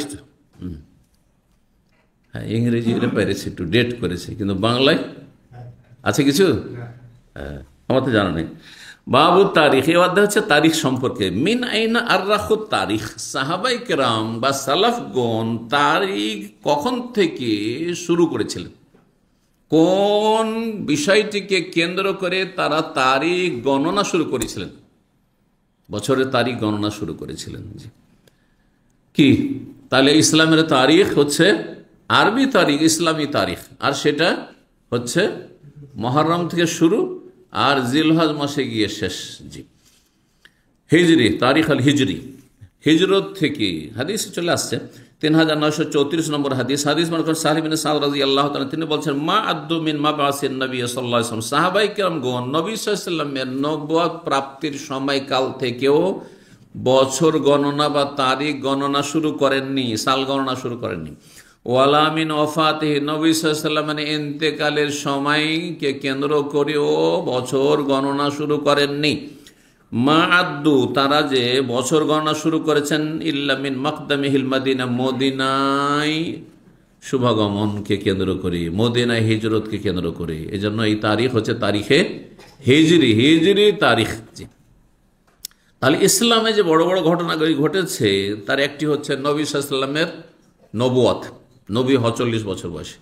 আর একটি হচ্ছে নবী সাল্লাল্লাহু আলাইহি ওয়াসাল্লামের ইন্তেকাল, আর একটি হচ্ছে নবী সাল্লাল্লাহু আলাইহি ওয়াসাল্লামের হিজরত মাঝখানে, তাই না? আর একটি হচ্ছে নবী সাল্লাল্লাহু আলাইহি ওয়াসাল্লামের মক্কা বিজয়, আর একটি হচ্ছে বদরের প্রথম জিহাদে বিজয়। এগুলি বড় বড় ঘটনা, তাই না? মক্কা বিজয়কে কেন্দ্র করেননি, সব কোনোটাই কম নাই কিন্তু, তাই না? বদরের যুদ্ধ, ইয়াউমুল ফুরকান, ইয়াউমুল তাকাল জামান, আল্লাহ ইয়াউমুল ফুরকান, হক বাতিলের মাঝে পার্থক্য হয়ে গেছে। কাফেরদের বড় বড় নেতাগুলি নিধন হয়েছে, জাহান্নামে পৌঁছেছে, এবং কাফেররা বহুবার এখন চিন্তা করতে বাধ্য, আরে এত সহজ নয় যত সহজ মনে করছিলাম, তাই না? কিন্তু তারপর তো বদরকে কেন্দ্র করে তারিখ শুরু করা হয়নি। আচ্ছা, আর একটি বিষয়, নবী সাল্লাল্লাহু আলাইহি ওয়াসাল্লামের জন্ম তারিখ, জন্মের বছর, সেটাকেও কেন্দ্র করেও করা হয়নি। যেমন আপনার বলা হচ্ছে ইংরেজি তারিখ সম্পর্কে তারিখে মিলাদি, মিলাদ কেন বলা হচ্ছে? কারণ ঈসা আলাইহিস সালামের জন্ম দিবসকে কেন্দ্র করে এই শুরু করা হচ্ছে 2025 বলা হচ্ছে, কিন্তু তারও তো সত্যতার কোনো হদিস নেই। 25শে ডিসেম্বর যে ঈসা আলাইহিস সালামের জন্ম, এর কোনো দলিল প্রমাণ তাদের কাছে নেই। তাদের ভ্যাটিকানের বড় যে পোপ, তিনি ঘোষণা করে দিয়েছেন যেগুলো সব কুসংস্কার, বলেছে কুসংস্কার। এই বছরে সোশ্যাল মিডিয়াতে এসে ভিত্তিহীন। যেমন বেদাতি সমাজে 12 রবিউল আউয়াল নবী সাল্লাল্লাহু আলাইহি ওয়াসাল্লামের জন্মদিবস, কিন্তু তাদের অনেক গবেষক বলেছেন না, এর কোনো দলিল নেই, কারণ মেলা ইখতলাফ রয়েছে। একজন মানুষ যখন সাধারণ সমাজে জন্ম নেই, তখন তাও সেই যুগে, আজকালকার যুগে নেই, যে যুগে বার্থ রেজিস্ট্রেশন হচ্ছে, জন্ম নিবন্ধন হচ্ছে, আজকাল না হয়, সেই যুগে কেন যাবেন? আমাদের যুগে, আমাদের যুগে আমাদের মা, খালা, কেউ বাবা, দাদা, চাচারা শিক্ষিত ছিল, তারপরে কোন তারিখে জন্ম, কোন দিনে জন্ম, কোন মাসে জন্ম, এগুলো কেউ লিখেও রাখেনি, মনেও রাখেনি। আর কোনো বার্থ সার্টিফিকেটও ছিল না, বুঝছেন না? শুধু আমার আম্মা রাহমাহুল্লাহ, আমার কৌতূহল একটু বড় যখন হইলাম, পড়াশোনা করে, বলতো আম্মা একটু বলেন তো আমার জন্মটা কোন মাসে? তখন বলছে যে বাবা, তোমার জন্ম কোরবানির ঈদের 2-3 দিন আগে, 3 দিন আগে। তো ওখান থেকে ধরেছি যে 3 দিন আগে যদি দেশে হয়, তাহলে এখানে সৌদি আরবের হচ্ছে 2 দিন আগে, তার মানে হয় ইয়াউমুত তারবিয়া, ইয়াউমুত তারবিয়াতে হবে 8 তারিখে, আর না হলে ইয়াউমে আরাফাতে হবে। ব্যাস এতটুকু জানি, কিন্তু কোন সাল তাও না জানা ছিল না। ইংরেজি কত তারিখ তাও জানা ছিল না। তো আজকাল ইংরেজি কনভার্ট করা যায়, আবার আপনি একটা তারিখ জানলে অন্য একটা তারিখ আপনি শেখ গুগলকে একটু রিকোয়েস্ট করেন, দিয়ে দিবে আপনাকে, বুঝছেন না? আজকাল গুগল শেখ, সবারই শেখ, কিন্তু শুধু আপনাদের না, শেখদের শেখ একবার। জি, একটা সম্মেলন ছিল কলকাতায়, একই বিষয়ের ওপর বক্তব্য চলছে, একজন উর্দু বক্তা গেছে আর একজন বাংলা বক্তা গেছে, আর 2 শেখই গুগল শেখ থেকে নিয়েছে আর একই সাইট থেকে নিয়েছে। সুবহানাল্লাহ। আর দুইজনের বক্তব্য একই রকম হয়ে গেছে, লা হাওলা ওয়ালা কুওয়াতা ইল্লা বিল্লাহ। যারা ওখানে ছিল শিক্ষিত লোকেরা পরে আমার কাছে বর্ণনা করলো, আমাকেও ডেকেছিল তাতে, কিন্তু আমি যাইনি। তো যাই হোক, অনেক আগের কথা বলছি, আজকে থেকে 15 বছর আগের কথা। তো সুবহানাল্লাহ, এই জন্য শুধু শেখ গুগলের ভরসা করে কোনো দায়ী বা কোনো আলেম যেন ওয়াজ না করে বেড়ায়, নাহলে মানুষের কাছে ছোট হয়ে যাবে। কথা বলছেন, শেখ গুগল থেকে কিছু হেল্প নেন আপনি, কিন্তু আপনি নিজের বিবেক বুদ্ধি খাটান, কিছু তাতে কি করেন, হ্যাঁ কিছু কমান, কিছু বাড়ান, কিছু সংযোজন করেন, কিছু কমতি করেন, ইত্যাদি ইত্যাদি। তাহলে মানুষ টের পাবে না। তারপরে ভূমিকা আপনার হবে, হ্যাঁ সমাপ্তি আপনার হবে, উপস্থাপনের পদ্ধতি আপনার হবে। এগুলো করলে, এগুলো হচ্ছে চালাক মানুষের কাজ আর জ্ঞানী মানুষের কাজ। আর অলস পার্টির কাজ হচ্ছে A to Z, একদম, হ্যাঁ আলিফ থেকে ইয়া পর্যন্ত। যেভাবে শেখ সাহেব দিয়ে দিয়েছে গুগল শেখ, ওইভাবে উপস্থাপন করে দেওয়া হবে, আর্টিকেল লিখে দেওয়া। আপনি বলেন যে আমি তো অনেক কিছু নতুন তথ্য দিলাম, কিন্তু যারা জ্ঞানী মানুষ দেখবে যে তোমার ফেসবুক আর স্ট্যাটাস, আর ওই তো দেখছি যে গুগলে সেম কথাগুলি, ওই কথাগুলি আছে। বুঝতে পারা গেছে? আপনি কোনো সম্মান পাবেন না মানুষের কাছে। মেহনতি লোকের সম্মান রয়েছে, যারা পরিশ্রম তাদের সম্মান রয়েছে, জি, কারণ তার কাছে কিছু মাল মশলা ম্যাটেরিয়াল পায় মানুষের, জি। তো যাই হোক, তো রাসূলুল্লাহ সাল্লাল্লাহু আলাইহি সাল্লামের হিজরতকে কেন্দ্র করে সাল গণনা কেন শুরু হলো, বিষয়টি নিয়ে চিন্তার প্রয়োজন রয়েছে, গবেষণার প্রয়োজন রয়েছে, জি। কারণ হিজরতের মাধ্যমে যে বিপ্লব এসেছে, সেই বিপ্লব অন্য কোনো কিছুতে আসেনি। নবী সাল্লাল্লাহু আলাইহি সাল্লামের জন্মই বলেন আর ইন্তেকালি বলেন, আর নবী সাল্লাল্লাহু আলাইহি সাল্লামের মক্কা বিজয়, মানে মক্কা বিজয়ের মাধ্যমে একটা পরিবর্তন আসলেও ওই পরিবর্তন যেটা হিজরত থেকে শুরু হয়েছে। যখন পাশাপাশি রাখবেন, দুটোকে তুলনা করবেন, হিজরত করে আসা মানে নিরাপদ স্থানে রাসূলুল্লাহ সাল্লাল্লাহু আলাইহি ওয়াসাল্লাম চলে আসা, হিজরত করে আসা মানে কিছু নিষ্ঠাবান মুখলেসিন, আন্তরিক ইসলামের জন্য, হ্যাঁ এদেরকে পেয়ে যাওয়া পাশে, এবং এমন একটি স্থান থেকে এখন কার্যক্রম পরিচালনা করা বাতিল শক্তির বিরুদ্ধে, ইত্যাদি ইত্যাদি। যদি এই বিষয় নিয়ে আলোচনা করা যায় তো অনেক সময়ের প্রয়োজন। যাই হোক, এই জন্য ওমর রাদিয়াল্লাহু তাআলা আনহু জামানায় যখন যারা বিশিষ্ট সাহাবাই কেরাম শুরার, তাদেরকে নিয়ে পরামর্শ করলেন ওমর রাদিয়াল্লাহু তাআলা আনহু যে আমাদেরকে একটা তারিখ শুরু করতে হবে। কারণ একদিকে আপনার ল্যাটিন ভাষীদের, মানে পশ্চিমাদের, তাদের তারিখ রয়েছে আপনার আপনার যেটা আপনার খ্রিস্টাব্দ, আর আরেকদিকে রয়েছে পার্সিয়ানদের, ওই আপনার ভারতের মতো, যেমন বৈশাখ থেকে নিয়ে চৈত্র পর্যন্ত এইগুলো তাদের ছিল, বেশ কিছু রয়েছে, সেগুলি নেওয়া যাবে না যেহেতু সেগুলি বিজাতির। তাহলে আমরা একটি উম্মাত এবং খায়র উম্মাত, শ্রেষ্ঠ উম্মাত, সুতরাং আমাদের স্বতন্ত্র তারিখ সাল থাকতে হবে। আর সেটা কোথা থেকে শুরু করা উচিত, তারপরে চূড়ান্ত সিদ্ধান্ত হলে সেটা নবী সাল্লাল্লাহু আলাইহি ওয়াসাল্লামের হিজরতকে কেন্দ্র করে করা হোক, জি। এগুলি হচ্ছে ওমর রাদিয়াল্লাহু তাআলা আনহুর যে ইসলামের খেদমত, তার অন্যতম খেদমত এটি।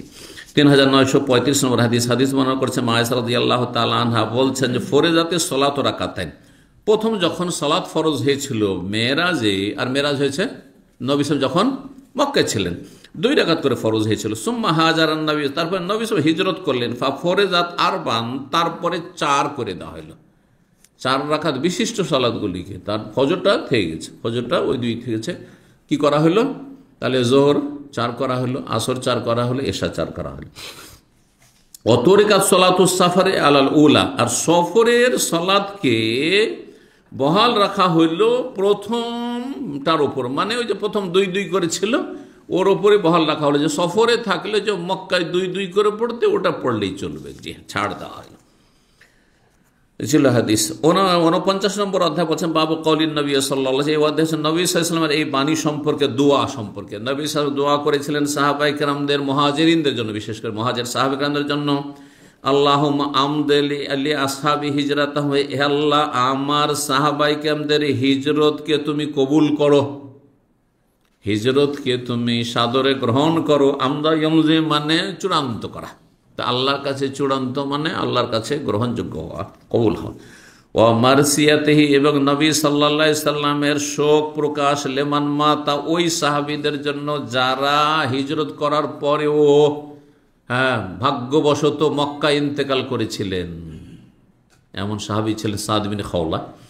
তিনি মক্কা গিয়েছিলেন বেড়াতে, আর তারপরে সেখানে গিয়ে ইন্তেকাল করেছিলেন।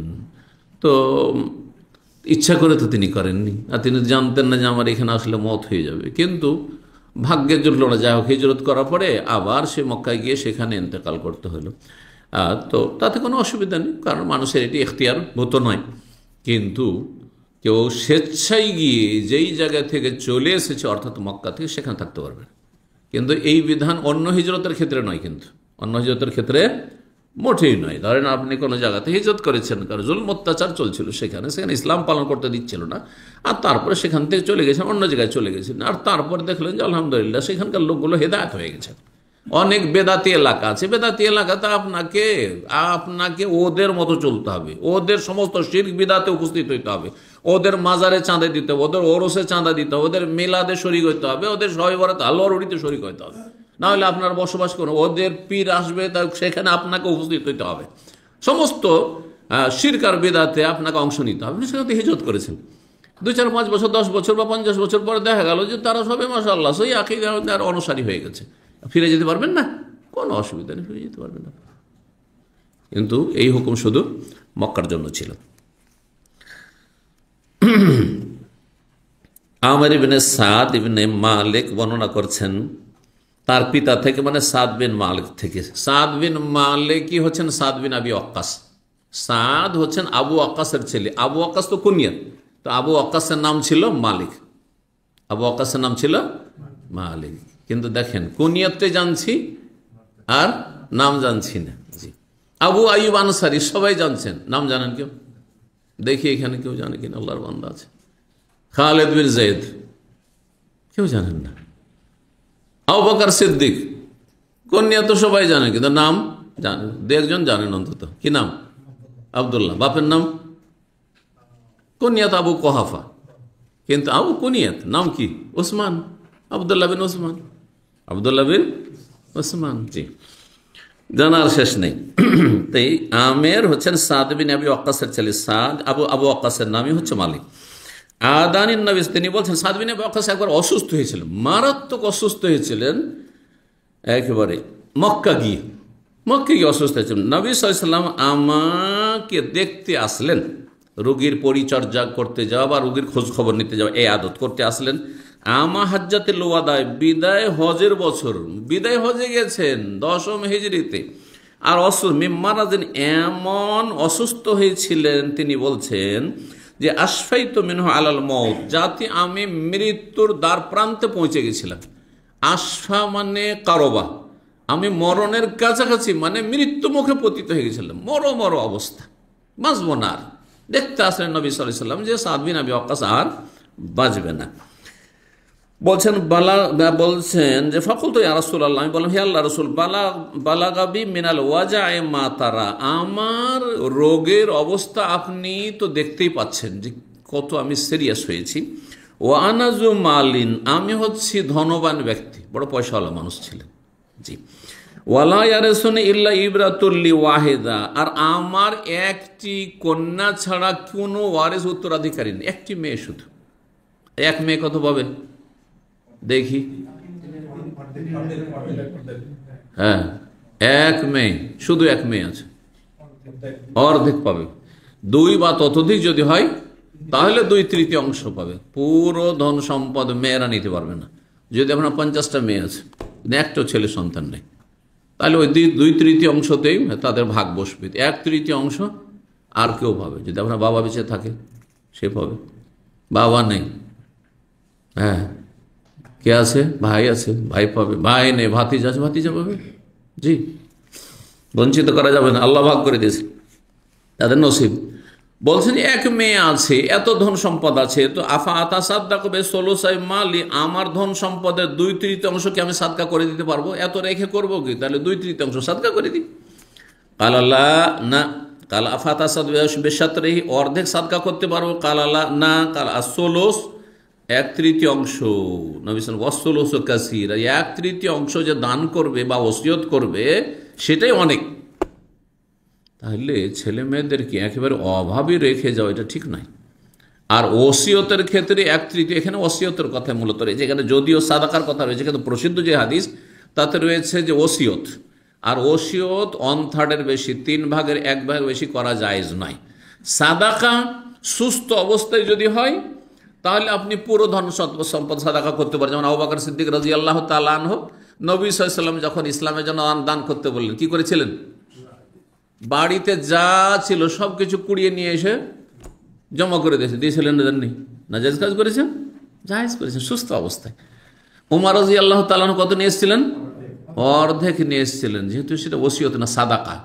আল্লাহর প্রতি যদি তাওয়াক্কুল ভরসা থাকে আর সুস্থ অবস্থা থাকেন, আর আপনি ভিক্ষা থেকে আর মানুষের দ্বারস্থ হওয়া থেকে আর কারো কাছে ধার কর্জা ছোট হইতে যাব এইসব থেকে যদি নিজেকে বাঁচিয়ে রাখতে পারেন, তাহলে পুরো ধন সম্পদ সুস্থ অবস্থায় ছেলে মেয়ে থাকা সত্ত্বেও দান করে দিতে পারে, জায়েজ, শরীয়তের মাসলা এটি। কিন্তু জায়েজ হইলেও উত্তম নয়, উত্তম হচ্ছে ছেলে মেয়েদের জন্য কিছু রেখে যাওয়া, কিছু রাখেন সুস্থ হইল। অসুস্থ অবস্থায়, একবার খুব সিরিয়াস অসুখ, এই অবস্থায় জায়েজ নাই, কারণ সেখানে আশঙ্কা আছে ছেলে মেয়েদের ওপর হয়তো অসন্তুষ্টি আছে, অথবা ছেলে মেয়ে ছাড়া আরও কেউ আছে তাদের অসন্তুষ্ট, এইসব অবাঞ্ছিতদের জন্য কি রেখে যাবো, সব দান করে দেবো আল্লাহ রাস্তায়। কিন্তু আপনি তো আল্লাহর রাস্তায় কিসের জন্য দান করছেন? কারো পক্ষে থেকে কষ্ট পেয়েছেন সেই জন্য, অথবা কারো ক্ষতি করার জন্য, বোঝা গেছে না? সেই জন্য জায়েজ নয় তখন। জি। আর ওসিয়তের ক্ষেত্রে শুধু 3/1, তাই বলেন ওয়াসলুসু কাসীর, আর 3/1 ওসিয়ত করা এটা অনেক।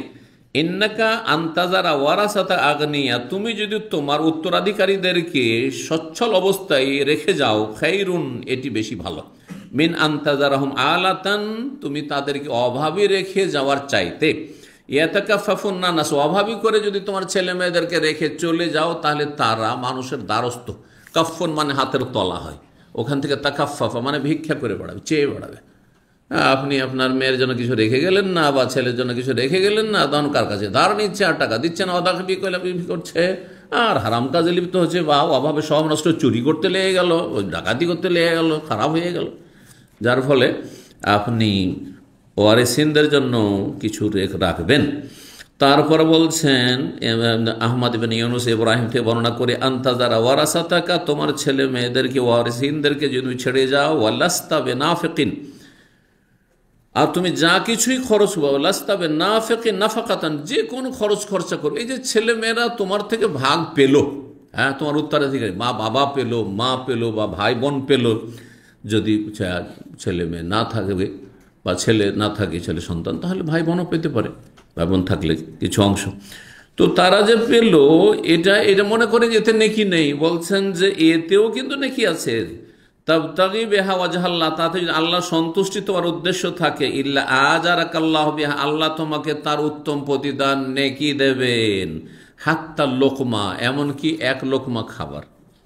এই লোকমা কথাটিও আরবি, আমাদের বাংলায় এর কোনো বাংলা আছে? আল্লাহর রাস্তায় কেউ থাকলে বলবেন, কারণ আমি কিন্তু সারা জীবন শিখতেই আছি, আমার কাজই হচ্ছে নতুন নতুন কিছু শিখা। হ্যাঁ, লোকমা, 1 গুচ্ছ বলা যাবে না, গুচ্ছ বলা যাবে না, কি নলা, নেওলা, নেওয়ালা তো বলে বেশি হইলে, এতটুকুকে নেওলা হবে, দেখ লোকমা উঠেলেন, বলা যাবে? চলেন, নেওলা। তো যাই হোক, 1 লোকমা। দেখেন, তারপর লোকমাতে যে অলঙ্কার আছে আর বলতে স্বাদ আছে, ওইটা অন্য ভাষাতে নেই কিন্তু। যেমন পানি বলতেই ভালো লাগছে, জল যদি বলেন, হ্যাঁ, ভালো লাগবে না? তো এমনকি 1 লোকমা, তাজ আল্লাহ ফি ফি ইমরাত, ফি ফি, প্রথম ফিটা হারফে জার, দ্বিতীয় ফি ফামুন, ফামুন ফি, ফামুন আসলে ছিল ফাউহুন, আর ফাউহুন থেকে ফি হয়ে গেছে এখানে, হ্যাঁ, ফুকা ফি ক্যা, হ্যাঁ, ফি হে। এই যে ফি ইমরাত, তোমার স্ত্রীর মুখে যে একটা লোকমা দেবে, ও লোকমা দেওয়া মানে লোকমা উঠিয়ে দেওয়া নাই, কারণ অনেকে মনে করে যে লোকমা খাইয়ে দিতে হয়, এই হাদিসের আলোকে স্ত্রীকে মুখে তুলে দিতে হয়। না না, এই হাদিসে এই শাব্দিক অর্থ উদ্দেশ্য নেই। উদ্দেশ্য হচ্ছে যে একটা লোকমা বা একটা খাবারের যে ব্যবস্থা, একটা মিলের ব্যবস্থা করলে তোমার স্ত্রীর জন্য, এই যে মাসের মাস টাকা পাঠাচ্ছেন আর একটা টাকা আপনার টাকাগুলো খরচ করছে আপনার স্ত্রী, ওতে নাকি পাচ্ছেন আপনি, দেখাচ্ছি পয়সা নেকি হয়, অথচ আপনি ফরজ আদায় করছেন কিন্তু নেকি এতে। নিয়তটা ভালো হইতে হবে। নিয়ত আবার যে মানবতার খাতিরে করছি, হ্যাঁ সমাজের খাতিরে করছি, লোকে কি বলবে যে বিয়ে করেছে আর খরচ খরচা পাঠায় না, শ্বশুর বাড়ি রেখে দিয়েছে হোস্টেলে আর একটা পয়সা দেয় না, সেই জন্য পাঠাচ্ছে, না হইলে পাঠাইতাম না, তাহলে কি পাবেন না আপনি? কারণ নিয়ত আপনার ফরজ আদায় করার নেই, নিয়ত হচ্ছে সমাজের বদনাম থেকে বাঁচা আপনার, হ্যাঁ, অথবা মানবতার খাতিরে আপনি করছেন, কিচ্ছু নাকি পাবেন না আপনি, সেটাই পাবেন আপনি। ফালাহু মানাওয়া যেমন হাদিসে রয়েছে। বলতো ইয়া রাসূলুল্লাহ, তারপরে হে আল্লাহ রাসূল, ওয়াখাল্লাফু বাদ আসহাবি, আমার সাহাবাই কেরামগণ চলে যাবেন, আমার সাথী সঙ্গীগণ, আমার সাথী সঙ্গীগণ চলে যাবেন মদিনা ফিরে, আর আমি পিছিয়ে থেকে যাব। এই যে অসুস্থ অবস্থায় তো আমি সফর করতে পারবো না, তো মক্কায় থেকে যাবো, আমি তো হতভাগা। কালা, আক্ষেপ করে বলছেন যে আমি অসুস্থ এরকম, তো এই অবস্থায় কি আমি আমার সাথী সঙ্গীদের থেকে পিছিয়ে থেকে যাব? কালা ইন্নাকা লান তুখাল্লাফা, তুমি যদি পিছিয়ে থেকেও যাও, ফাতা আমার ইচ্ছা করে তো আর থাকছো না মক্কায় তুমি পিছিয়ে, হ্যাঁ, যে আমি মাতৃভূমির মায়া ছাড়তে পারি না আবার ফিরে চলে এলাম না, তুমি কি জন্য থাকছো? যে তুমি সফর করতে পারছো না, অসুস্থ, সেজন্য। ফাতা আমাল আমালান, বেশি ঠান্ডা লাগলে বন্ধ করে দেন বা একটু আরো কমান, বন্ধ করে দেন। ফাতা আমালা আমালান, কোনো আমল করলে তুমি তাবতাগি বিহি ওয়াজহাল্লাহ, যদি আল্লাহ সন্তুষ্টি উদ্দেশ্য থাকে, তাহলে আমলে কি থাকতে হবে? আল্লাহ সন্তুষ্টি উদ্দেশ্য থাকতে হবে। আপনি আপনার ছেলে মেয়েকে খরচ দিচ্ছেন, স্কুল মাদ্রাসার ফিস দিচ্ছেন, খাওয়া দাওয়া দিচ্ছেন, চিকিৎসা দিচ্ছেন, লেবাস পোশাক দিচ্ছেন, কোনো কিছু পড়োকন পাঠাইলেন, বাপ মাকে দিচ্ছেন, তাবতাগি বিযালিকা ওয়াজহাল্লাহ, আল্লাহ সন্তুষ্টি যেন উদ্দেশ্য থাকে, এটি হচ্ছে নিয়তে সালেহা। ইন্নামাল আমালু বিন্নিয়াত, নিয়ত যদি সৎ না থাকে তো পাবেন না কিছু। তার মাধ্যমে তোমার মর্যাদা উঁচা হবে, ওয়ারিফাতান, তুমি উচ্চতা লাভ করবে, ওয়ালা আল্লাহ তুখাল্লাফ, আর শোনো, তুমি মক্কায় শুধু পিছিয়ে থাকবে না, আর তুমি এখন মারা যাবে না, ওয়ালা আল্লাহ তুখাল্লাফ, সম্ভবত তুমি দীর্ঘায়িত হবে, মানে তুখাল্লাফ ফিল উমরে, এখানে দ্বিতীয় তুখাল্লাফ মানে তোমার বয়স কি হবে? লম্বা হবে, তোমাকে আল্লাহ দীর্ঘদিন রাখবেন দুনিয়াতে। হাত্তা ইয়ান্তাফিয়া বিকা আকওয়াম, বহু জাতি তোমার দ্বারা লাভবান হবে, ওয়া ইউদাররু বিকা আখারুন, আর বহু জাতি তোমার মাধ্যমে ক্ষতিগ্রস্ত হবে, তাদের সর্বনাশ হবে। আর বাস্তবে তাই হয়েছে। সাদ বিন আবি ওয়াক্কাস রাদিয়াল্লাহু তাআলা আনহু, জি জি, যে জিহাদগুলি হয়েছে, জি, পারস্য দেশের জিহাদ আর যখন আপনার রোমের জিহাদ, সেগুলি তাতে বড় অবদান, তার অবদান ছিল পারস্য দেশ বিজয়ের ক্ষেত্রে, ইরাক বিজয়ের ক্ষেত্রে, জি। তো এইদিকে ভবিষ্যৎবাণী, নবী সাল্লাল্লাহু আলাইহি ওয়াসাল্লাম ওহীর মাধ্যমে কথা বলছেন যে তুমি এই অবস্থায় মারা যাবে না, হতে পারে তুমি দীর্ঘায়িত হবে, হতে পারে মানে সত্যি। নবী যখন হতে পারে বলছেন, আমাদের হতে পারে বলার মতো নয়, কারণ আমরা হতে পারে একটা সম্ভাব্য কথা বলছি, কিন্তু নবী সাল্লাল্লাহু আলাইহি ওয়াসাল্লাম ওহী মারফত, হ্যাঁ, কথা বলছেন, কিন্তু সম্ভাবনার ভঙ্গিমাতে কথাটি পেশ করছেন। বলছেন তারপরে দোয়া, আল্লাহুম্মা আমদিলি আসহাবি হিজরাতাহুম, হে আল্লাহ আমার সাহাবায়ে কেরামদের হিজরতকে তুমি কবুল করো, ওয়ালা তারুদ্দাহুম আলা আকাবিহিম, তাদেরকে উল্টো দিকে ফিরিয়ে দিও না, মানে হিজরত পারে মক্কায় তাদেরকে রেখে দিও না। তবে লাকিনিল বায়েসু সাদ ইবনে খাওলা, তবে দুস্থ, বায়েস মানে দুস্থ, বায়েস মানে অসহায়। আমাদের দেশে একটি ভাষা রয়েছে, আমাদের ভাষায়, আপনাদের অঞ্চলে আছে কি না, এর চেয়ে সূক্ষ্ম ভাষা, একবার সুন্দর। দুস্থ বললাম, অসহায় বললাম, এগুলো সুন্দর বাংলা। কিন্তু আরেকটি ভাষা আছে বেচারা। বেচারা বুঝেন তো? বেচারা মানে নিরুপায় ব্যক্তি, অসহায়েরই অর্থ বহন করে।